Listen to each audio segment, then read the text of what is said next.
الحمد لله رب العالمين الصلاة والسلام على رسوله الكريم سيدنا محمد وبارك وسلم وعلى آله وأصحابه أجمعين وبارك وسلم تسليما كثيرا كثيرا أما بعد أعوذ بالله من الشيطان الرجيم بسم الله الرحمن الرحيم يا أيها الذين آمنوا ادخلوا في السلم كافة.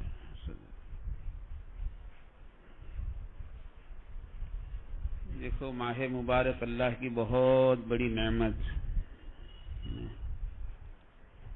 یہ تو اس کا ہمیں اور آپ کو انداز نہیں ہے کہ ماہ مبارک اللہ کی کتنی بڑی نعمت ہے.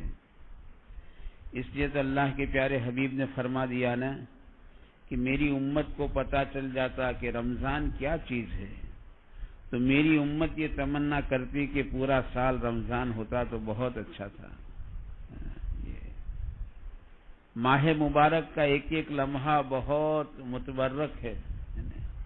جیسے شاید اس دن میں نے کہا تھا نا، ایک اللہ والے کا قول بیان کیا تھا کہ پورے سال اللہ کی رحمت جو برستی ہے، پورا سال یعنی 11 مہینے، اس کی مثال تو ایسی ہے جیسے ایک قطرہ، ایک بوند. پورے سال 11 مہینے اللہ کی رحمت برستی ہے، وہ تو ایسی ہے جیسے ایک قطرہ، ایک بوند. اور ماہ مبارک میں رمضان کے مہینے میں جو اللہ کی رحمت برستی ہے وہ ایسی ہے جیسے موسلا دھار بارش. باپ انداز لگاؤ، ایک قطرہ کہاں اور موسلا دھار بارش کہاں. یہ تو مہینہ وہ ہے جو ہمارے سروں پر سے گزر رہا ہے اور قریب الختم کے ہے. اب یہ فکر ہے. بعض اللہ والوں کا حال ہم نے دیکھا کہ رمضان کا آخری جمعہ ہوتا تھا تو ان کی چیخیں نکل جاتی تھی کہ رمضان کا آخری جمعہ ہے، پتہ نہیں آئندہ رمضان ہمیں نصیب ہوتا نہیں ہوتا. اللہ والوں کی چیخیں نکلتی تھی جی، اتنا اہتمام جی. تو ہم بھی فکر کریں کہ ہمارے رمضان کا آخر اچھا گزر جائے. یہ رمضان کا آخر ہے اور عمل کا بہت بڑا مدار اس کے آخر پر ہے کہ تم نے آخر کیسا گزارا. اس سے دعاؤں کے اندر ہے کہ یا اللہ میرے عمل کے آخر کو اچھا کر دے. دعاؤں کے اندر ہے یا اللہ میرے عمل کے آخر کو اچھا کر دے. اگر عمل کا آخر اچھا ہو جاتا ہے تو پورا عمل انشاءاللہ اچھا ہو جائے گا، اور عمل کا آخر بگڑ گیا تو عمل بگڑ جاتا ہے. عمل کا آخر اچھا ہو. یہ کہتے ہیں ایک آدمی نے پوری نماز غفلت کے ساتھ پڑھی تو اسے اللہ یاد نہیں آیا. پوری نماز غفلت کے ساتھ پڑھی لیکن نماز کے آخر میں بھی اسے اللہ یاد آ گیا. کہتے پوری نماز اللہ کے دھیان والی لکھ دی جائے گی انشاءاللہ. کہ آخر میں اللہ یاد آ گیا نا تو پوری نماز اللہ کے دھیان والی لکھ دی جائے گی. عمل کا آخر ایسا ہے. ایک آدمی نے زندگی کیسے بھی گزاری لیکن اسے زندگی کے آخری لمحات میں اس کی زبان پر کلمہ آ گیا تو اس کا بیڑا پار ہو گیا کہ اس کا عمل سنور گیا جی.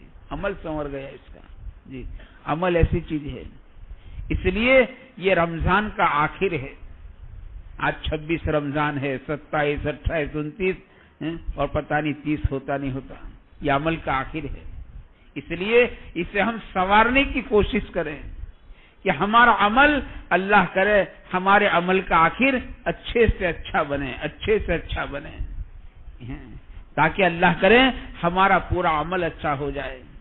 اور آدمی کے پورے سال کا مدار جو ہے نا اس کے رمضان کے مہینے پر ہے کہ رمضان کیسا گزارا ہے. اس سے رمضان کے بعد کی زندگی کا مدار اس کے رمضان کے مہینے پر ہے کہ رمضان کا مہینہ کیسا گزرا ہے. اگر رمضان کا مہینہ صحیح گزرتا ہے تو یہ اس کی علامت ہے کہ رمضان کے بعد کی زندگی بھی اس کی رمضان جیسی ہوتی ہے. رمضان جیسی زندگی کے معنی اس کی زندگی اللہ کے حکموں پر آتی ہے. اس کی زندگی حضرت رسول پاک صلی اللہ علیہ وسلم کے طریقے پر ہے. اس کی زندگی حرام سے پاک ہے، اس کی زندگی حرام سے پاک ہو گئی. اسے اللہ پاک نے رمضان کے مہینے میں مشق کرائی، پریکٹس کرائی کہ اللہ نے روزے کے ساتھ حلال چیز کو حرام قرار دیا. کھانا حلال تھا لیکن اللہ نے حرام قرار دیا، پینا حلال تھا اللہ نے حرام قرار دیا، بیوی حلال تھی. ایک مشق کرائی کہ ہم نے روزے کے ساتھ حلال چیزوں کو حرام قرار دیا. یہ حرام سمجھ کر اپنے آپ کو بچاتا رہا کہ نہیں اللہ کا حکم نہیں ہے، نہیں اللہ کا حکم نہیں ہے، نہیں اللہ کا حکم نہیں ہے. اس سے امید کی گئی ہے کہ یہ رمضان کے بعد جن چیزوں کو ہم نے دائمی حرام قرار دیا ہے، قائمی حرام قرار دیا ہے، یہ اس حرام سے اپنی زندگی کو پاک رکھے گا، یہ اس حرام سے اپنی زندگی کو دور رکھے گا. یہ میرے دوستوں روزے کے ساتھ مشق کرائی ہے. تو اللہ کرے ہماری زندگی حرام سے پاک ہو.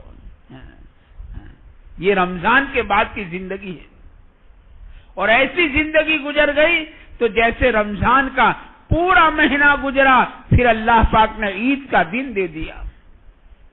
اب دیکھو یہ نظام ہے، رمضان کا پورا مہینہ گزرا، اللہ نے عید کا دن دیا، خوشی کا دن دیا، اور اس دن اللہ نے روزے کو حرام قرار دیا. آج روزہ حرام ہے. اے میرے بندے، میں تجھے کھاتا پیتا دیکھنا چاہتا ہوں، آج روزہ حرام ہے. میں تجھے اچھے کپڑوں میں دیکھنا چاہتا ہوں، میں تجھے خوشبو سے معطر دیکھنا چاہتا ہوں، آج روزہ حرام ہے. اور عیدگاہ میں اللہ کی رحمت کا دریا کیسا ٹھاٹھے مارتا ہے کہ اللہ تعالیٰ قسمیں کھا کھا کر، میرے عزت کی قسم، میرے بلند مرتبے کی قسم، میری علو شان کی قسم، اللہ تعالیٰ قسمیں کھا کھا کر اس عیدگاہ میں آنے والے مجمع کو کیا خطاب کرتے ہیں کہ تم بخشے بخشائے لوٹ جاؤ، تم نے مجھ کو راضی کر دیا، میں تم سے راضی ہو گیا. عیدگاہ کے مجمع کو اللہ عجیب خطاب کرتا، اللہ کی رحمت کا دریا ٹھاٹھے مارتا ہے عید کا. اس لیے حضرت غوث پاک رحمت اللہ علیہ فرماتے ہیں کہ عید کے دنوں کو تیسرے کلمے سے مزین کرو، سنگھارو، کہ عید ہماری غفلت کے ساتھ نہ گزر جائے، ہماری عید کسی گناہ کے کام میں نہ گزر جائے. عید کی خوشی کے معنی یہ نہیں ہے کہ عید کے دن مسلمان گناہوں کے بازار گرم کرے، یہ سنیماؤں کے اڈوں کو گرم کرے، یہ جوئے کے اڈوں کو گرم کرے، یہ شراب کے اڈوں کو آباد کرے، یہ گناہوں کے اڈوں کو آباد کرے. عید کی خوشی اس کو نہیں کہتے، قسم خدا کی. اس سے کہیں ایسا نہ ہو کہ پورے مہینے کی کمائی ایک دن کے اندر ختم کر دی، بلکہ آدمی قرض دار ہو گیا. اتنے گناہ کر ڈالے عید کے دن. اس آپ دیکھو عید کے دن آپ دیکھو سنیماؤں کے اڈوں کو آباد کون کرتا ہے؟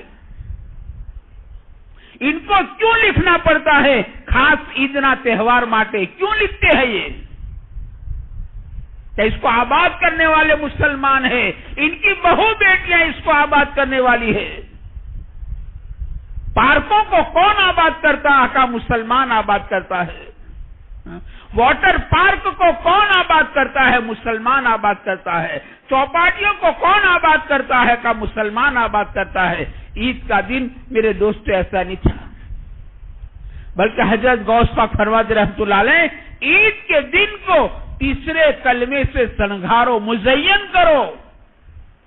عید کے دن تیسرا کلمہ خوب پڑھو. حضرت بڑے پیر رحمت اللہ علیہ فرماتے ہیں عیدین کو تیسرے کلمے سے سبحان اللہ، الحمدللہ، لا الہ الا اللہ، اللہ اکبر کا عید کا سنگھار یہ ہے. عید کے دن تیسرا کلمہ خوب پڑھا جائے، خوب پڑھو. تو اللہ کرے ہماری عید بھی ایسی گزرے، گناہوں کے ساتھ نہیں.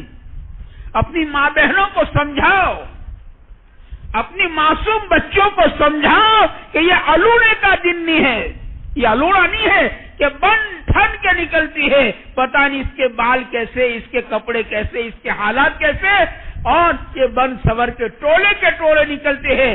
کوئی باپ روکنے والا نہیں ہے ان کو کہ بیٹی کیا کرتی ہو،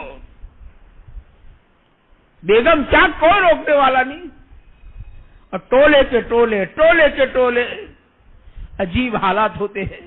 اس سے میرے بھائیوں ابھی سے اپنی بچوں کا ذہن بناؤ, اپنی بیوی کا, اپنی ماں بیٹیوں کا ذہن بناؤ کہ عید کا دن ہمیں کیسے گزارنا ہے. حالات ہمارے کان سن رہے ہیں, مسلمان کن حالات میں دن گزار رہے ہیں, ان کی رمضان کیسی گزر رہی ہے, ان کی سحری کیسی, افطاری کیسی.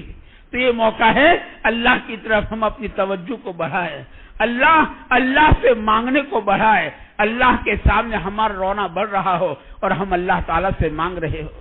تو ایسے اللہ کرے ہمارا رمضان کا آخر بھی, ایسے ہماری عید بھی. تو اللہ نے عید کا دن دیا, خوشی کا دن دیا. تیسرا کلمہ خوب پڑھو. تو گویا یہ بات مسلمانوں کو سمجھائی کہ تم زندگی رمضان کی طرح گزارو. جیسے پورا رمضان گزرا, اللہ نے عید کا خوشی کا دن دیا, اور یہ دیکھ کر اللہ سمجھا رہے اے میرے بندو تم زندگی رمضان کی طرح گزارو. یعنی کھانے کو کہا تو کھایا, چھوڑ دو ہم نے چھوڑ دیا. رمضان کے معنی ہے جو کرنے کو کہا وہ کرو, اللہ اور اللہ کے نبی نے جو کرنے کو کہا ہے وہ کرو, جو نہیں کرنے کو کہا یہ چھوڑو. اس کو رمضان جیسی زندگی کہتے ہیں. ہم اپنی مرضی سے نکل جائے, ہم اللہ کے نبی کی مرضی کے تابع ہو جائے, ہم اللہ نبی کے غلام ہو جائے, ہم تابع دار ہو جائے. اس کو رمضان جیسی زندگی کہتے ہیں. تو اللہ تعالیٰ سمجھا رہے اے میرے بندو تم زندگی رمضان کی طرح گزارو تاکہ موت سے تمہاری عید شروع ہو جائے گی اور وہ عید کبھی بھی ختم نہیں ہوگی.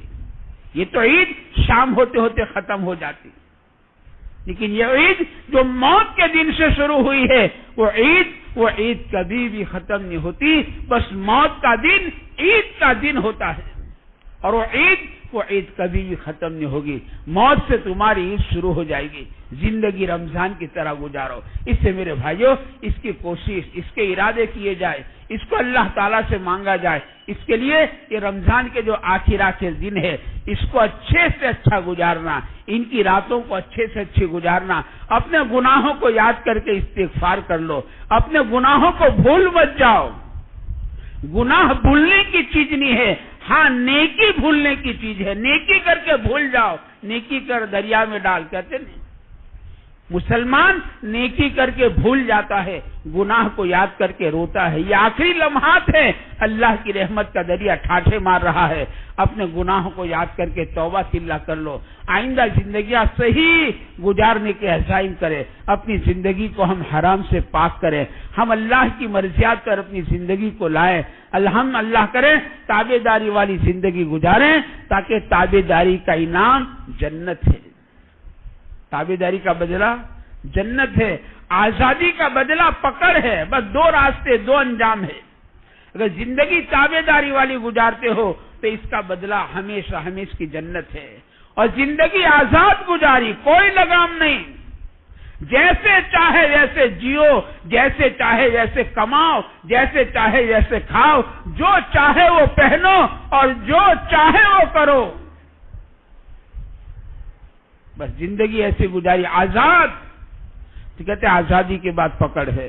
اذان کانوں کے ساتھ ٹکرا کر چلی گئی لیکن یہ پاؤں اللہ کے گھر کی طرف نہیں گئے. یہ آزاد زندگی ہے. یہ کتنا آزاد ہو گیا ہے کہ اللہ کی پکار اس کے کانوں پر پڑی اور یہ اللہ کے دربار میں جانے کو تیار نہیں ہے. اس سے بڑھ کر کوئی آزادی ہے؟ یہ کتنا آزاد ہو گیا. جن چیزوں کو دیکھنے سے اللہ نے روکا, ان چیزوں کو گھنٹوں دیکھ رہا ہے. یہ کتنا آزاد ہو گیا ہے. آزادی اس کو کہتے ہیں. اگر زندگی آزادی والی ہے تو آزادی کے بعد پکڑ ہے. دو راستے ہیں اور دو انجام ہے. دہلی کی گاڑی میں بیٹھو دہلی جاؤ گے, بمبئی کی گاڑی میں بیٹھو تو بمبئی جاؤ گے. تابع داری والے راستے پر چلے تو اس کا انجام جنت ہے. آزادی والے راستے پر چلے تو اس کا انجام پکڑ ہے. اور پکڑ کے معنی ہمیشہ ہمیشہ کا دکھ دینے والا عذاب ہے. اللہ ہماری حفاظت فرمائے. اس سے میرے بھائی اس کی نیت کرنی چاہیے, اللہ سے خوب مانگنا چاہیے, اور یہ رمضان کا آخر اچھے سے اچھا گزارنے کی فکر کرنی چاہیے. اللہ تعالی ہمیں اس کی توفیق عطا فرمائے. اللہ تعالی ہماری زندگی کو حرام سے پاک کر دے.